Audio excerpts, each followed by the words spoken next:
शदाम्भोधिवासं गलत्पुष्पहासं जगत्सन्निवासं सदा दिव्यभासं गदाचक्रशस्त्रं लसत्पीतवस्त्रं हसच्चारुवक्त्रं भजेऽहं भजेऽहं।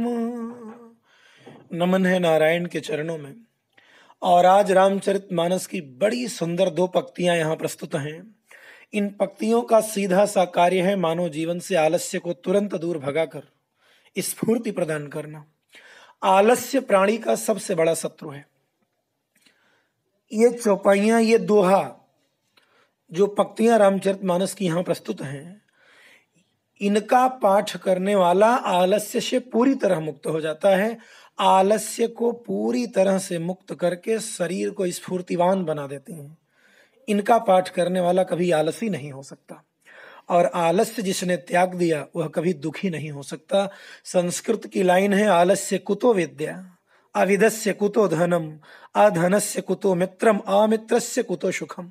आलसी को विद्या नहीं मिलती, विद्या विहीन व्यक्ति को शुद्ध धन की प्राप्ति नहीं होती, इसके अभाव में मित्र नहीं मिलते, और मित्र के बिना सुख नहीं मिलता। सारे सुखों का जड़ विद्या तभी मिलेगा, सारे सुखों की जड़ है विद्या, और यह तभी संभव है जब जीव आलसी ना हो।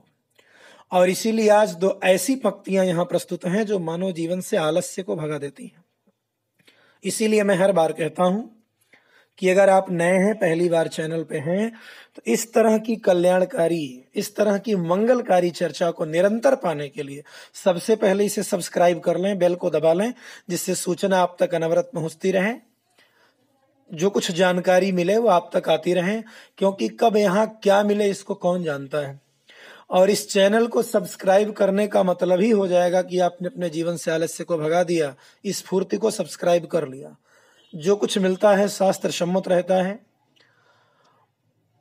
पवित्र होता है, शुद्ध सात्विक होता है, और 100% शुद्ध होता है। लाभ करेगा करेगा, इसमें संदेह नहीं।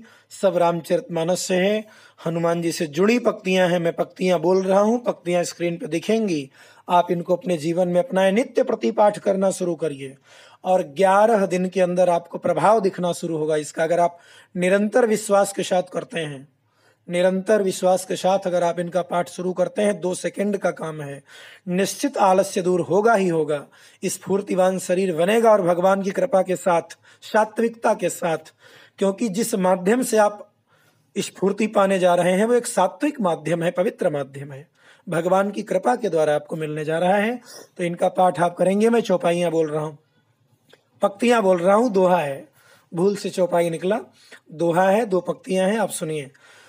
हनुमान तेहि परसा, कर पुनि कीन्ह प्रणाम, राम काज कीन्हे विनो, मोहि कहाँ विश्राम। यही लाइन है, हनुमान तेहि परसा, कर पुनि कीन्ह प्रणाम, राम काज कीन्हे विनो, मोहि कहाँ विश्राम। ये इतनी असरकारक और कल्याणकारी पंक्तियां हैं कि इनका पाठ करने वाला आलस्य से मुक्त होगा।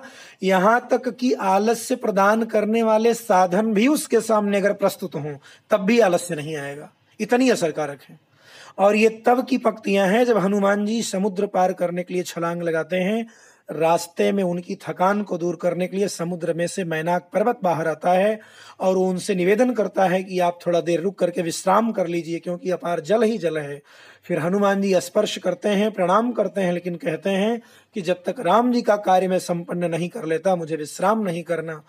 तो यही मेरे कहने का मतलब है कि ये पंक्तियां इतनी कल्याणकारी और असरकारक हैं कि इनका पाठ अगर आप नित्य प्रति करते हैं, तो आपके जीवन में अगर आलस्य वाले साधन भी सामने हो, जिनसे आलस्य आना ही आना है, तब भी आपको आलस्य नहीं आएगा, आप स्फूर्तिवान बने ही रहेंगे। तो आप इनको अपनाइए और जीवन में लाभ उठाइए। धन्यवाद।